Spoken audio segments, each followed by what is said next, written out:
시청자 여러분 안녕하십니까? JTBC 아침 뉴스입니다. 오늘 아침 기온은 전주 16도, 완주와 익산 14도 등을 보이고 있습니다. 오늘은 대체로 맑은 가운데 초여름 더위가 이어집니다. 한낮 기온은 전주 29도, 익산과 무주는 28도까지 오르겠습니다. 장수와 남원 등 동부 내륙 지역에는 낮 한때 5mm 안팎의 소나기가 오겠습니다. 대기는 차차 건조해지고 미세먼지 농도는 보통 수준 보이겠습니다. 전주기상지청은 당분간 맑은 가운데 예년보다 더울 것으로 내다봤습니다. 대학 교수가 발표한 논문에 미성년 자녀가 공동 저자로 이름을 올려 저자 끼워 넣기 의심을 사고 있다는 소식 전해드렸었죠. 그런데 이게 나라 돈을 지원받아서 쓴 논문인 것으로 확인됐습니다. 해당 교수는 교육부 조사에서는 자녀 이름을 논문에 올린 적이 없다고 거짓 보고하기도 했습니다. 오정현 기자의 보도입니다. 2014년과 2015년 잇따라 발표한 전북대 이모 교수 논문들입니다. 미성년 자녀 이름을 올려 저자 끼워 넣기 의혹이 불거졌는데 농촌진흥청 지원을 받았다고 적혔습니다. 정부에서 과제비를 주고 국가기관에서 하기 어려운 연구 같은 경우 산학연으로 공동 연구를 하거든요. 규모에 따라서 액수가 좀 달라요. 이 교수 자녀가 이름을 올린 연구 과제엔 9천만 원이 지원된 것으로 확인됐는데 입시를 위해 자녀 이름을 끼워 넣었다는 의혹이 사실이라면 여기에 나라 돈이 쓰인 셈입니다. 공교롭게도 연구 성과 보고에선 자녀 이름이 빠졌습니다. 성실하게 신고가 됐어야 되는데 과제 참여한 사람이 있으면 거기다 등록을 해야 되는데 그거는 뺐어요. 이 교수는 또 자녀 공동저자 논문이 있는지 묻는 지난해 교육부 전수조사에서도 해당 없음으로 작성해 제출했습니다. 거짓 보고한 겁니다. 저희 집에 없다고 보고를 다 했어요. 작년에 저희가 1월, 3월, 9월 세 차례 조사를 했을 때 전북대에서는 미성년 저자로 등록된 사안이 이제 해당이 없다고. 대학의 부실조사 지적도 나옵니다. 정부가 조사 가이드라인까지 제시했던 만큼 충분히 부정 사례 적발이 가능했지만 세 차례 조사에서 모두 해당 없음으로 보고해서입니다. 전북대 조사를 신뢰하기 어렵다고 판단한 교육부는 빠른 시일 내 특별 조사를 벌일 계획입니다. 또 의혹들이 사실로 밝혀질 경우 교수를 징계하고 자녀 입시에 논문이 부정 사용된 게 확인되면 입학 취소까지 검토하기로 했습니다. JTBC 뉴스 오정현입니다. 익산 장전마을의 집단 암 환자 발생 원인을 파악하기 위해 환경부가 실시한 역학조사가 마무리됐습니다. 하지만 조사 결과는 약속한 날을 훌쩍 넘기도록 나오지 않고 있는데요. 주민들은 환경부가 이 문제의 심각성을 제대로 파악하지 못했다고 주장하고 있습니다. 김진형 기자입니다. 환경부가 익산 장전마을에 대한 환경 역학조사에 들어간 것은 지난해 1월. 환경부는 집단 암의 원인지로 지목된 인근 비료 공장과 마을 지하수 등을 조사해 암 발병 원인을 찾기로 했습니다. 제대로 된 조사를 해서 궁극적으로는 이 제기된 문제를 정확하게 파악을 하고 그리고 잘 소통할 수 있는 그런 결과를 만들 수 있도록 최선을 다하겠습니다. 환경부는 당초 주민 설명회에서 조사 기간은 1년으로 2018년 12월에 결과가 나온다고 밝혔습니다. 그러나 12월을 넘겨 발표 시점을 올해 3월로 미루더니 5월이 되도록 조사 결과를 내놓지 못하고 있습니다. 환경부는 지난해 11월 주민들이 공장에서 발견된 발암물질인 연초박에 대한 추가 조사를 요구해 늦어졌다는 설명입니다. 작년 11월 이후에 그래서 추가 조사를 했는데 연초 시설은 국내 유산 시설이 없어서 있는데도 조사를 거부를 해가 좀 늦어진 건 맞습니다. 하지만 장전마을 주민들은 조사가 시작되기 전부터 연초박의 문제 가능성을 지적했는데도 환경부가 제대로 들여다보지 않다가 뒤늦게서야 추가 조사에 들어갔다고 비판하고 있습니다. 주민들은 조사 발표가 계속 늦어지면서 대책도 나오지 않고 있다며 고통을 호소하고 있습니다. 주민들이 이렇게 고통받고 힘들은 빨리 대비책을 세워주셔야지. 지금 그 대비책을 세울 수 없게끔 역학조사를 계속 미루고 있습니다. 환경부는 오는 16일 전문가들의 자문을 거쳐 조사 결과 발표일을 확정할 계획입니다.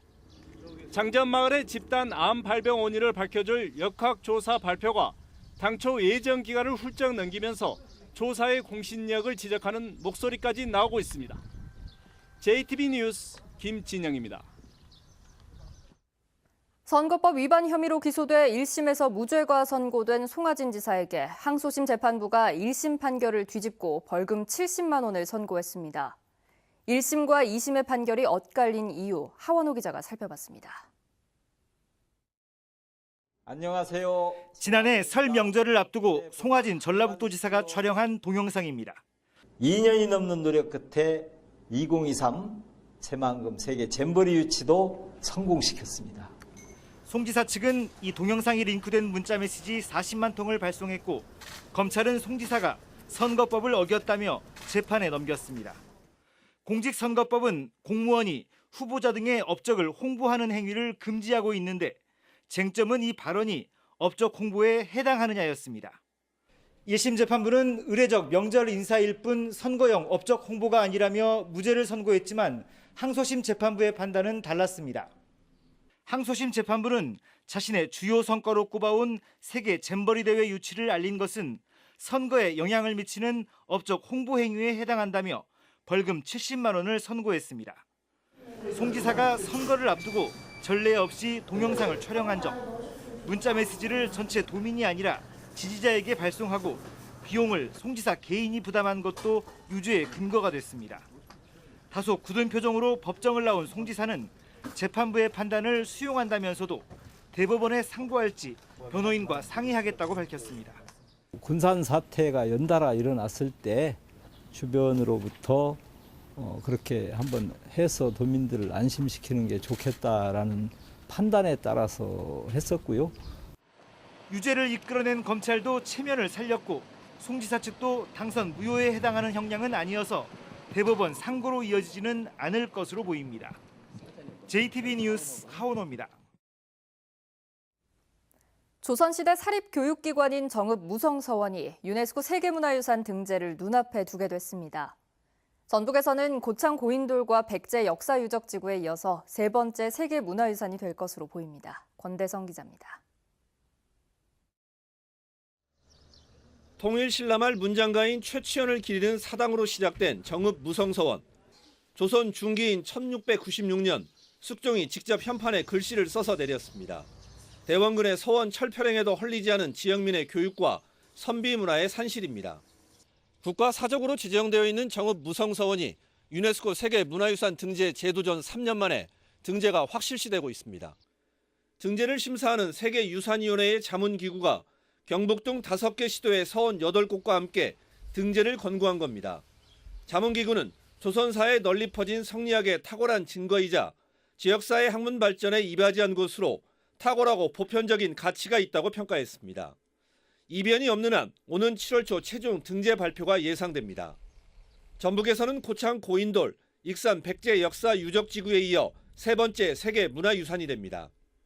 우리 지역의 우수한 문화유산을 널리 알리고 기존의 익산 백제 문화유적지구, 고창 고인돌과 함께 관광도 활성화해 나가겠습니다.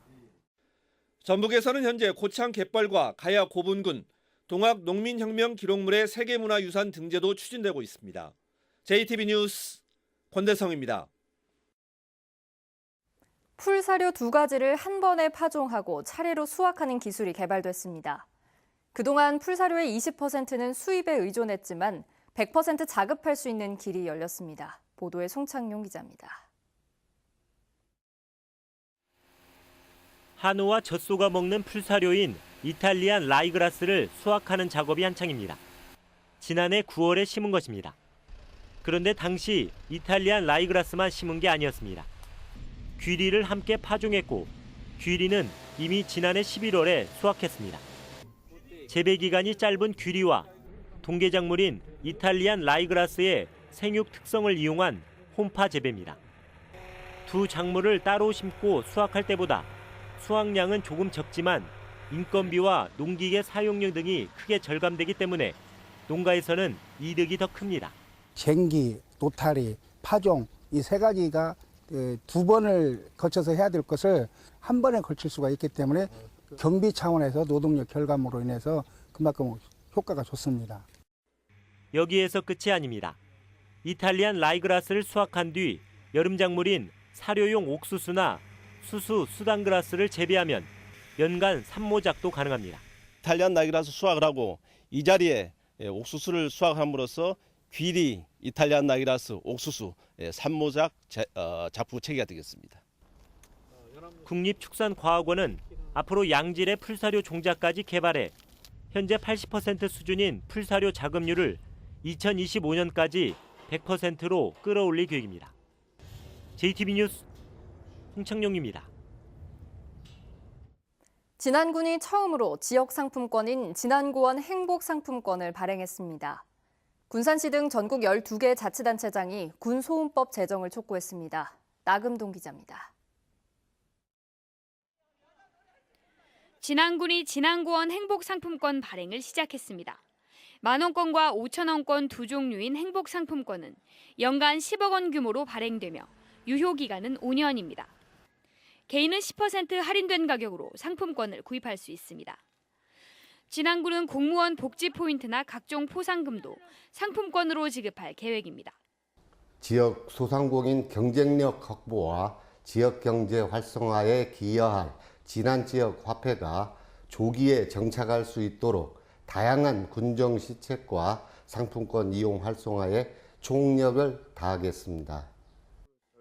군산시 등 군용 비행장이나 군사시설이 있는 전국 12개 자치단체장이 경기도 평택시청에서 군소음법 제정을 촉구했습니다. 이들은 소음 피해가 크지 않은 민간공항도 공항소음 방지법이 시행 중인 만큼 국회에 계류 중인 군소음법이 하루빨리 제정돼야 한다고 주장했습니다. 남원시가 지속적인 인구 유출과 고령화로 쇠퇴하고 있는 도심을 되살리기 위해 오는 2022년까지 240억 원을 투입합니다.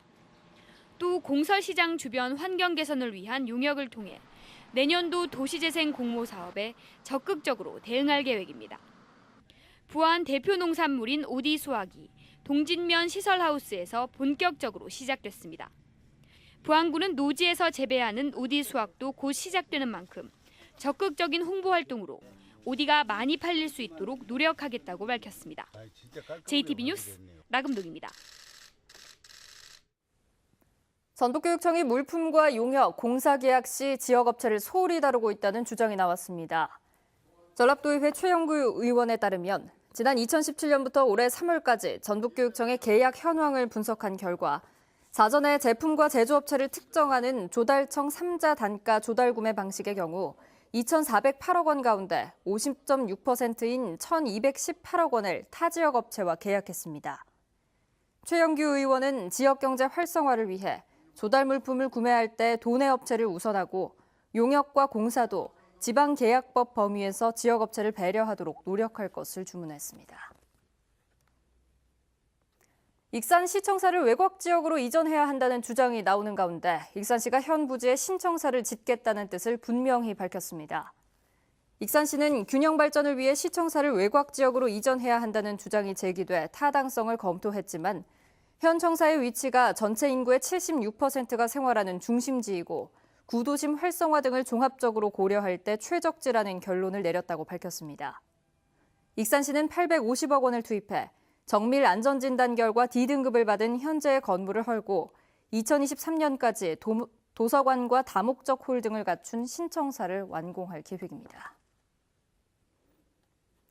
스승의 날인 오늘 도내 일선학교의 20%가 재량 휴업에 들어갑니다.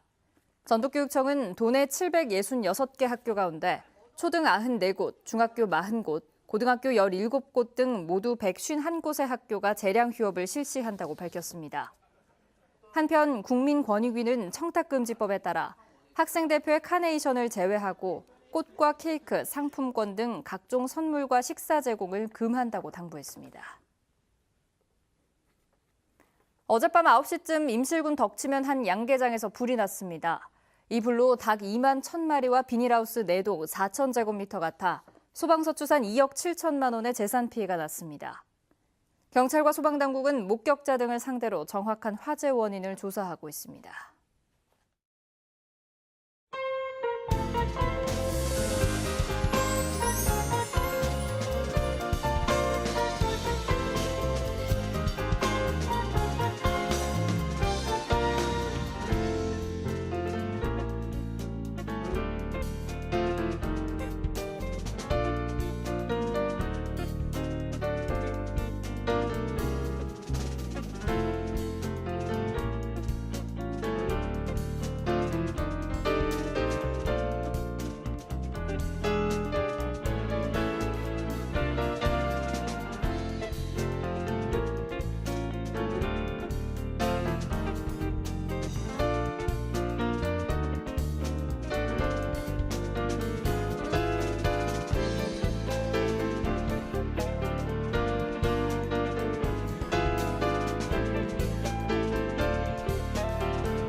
JTBC 아침 뉴스를 마칩니다. 함께해 주신 여러분 고맙습니다.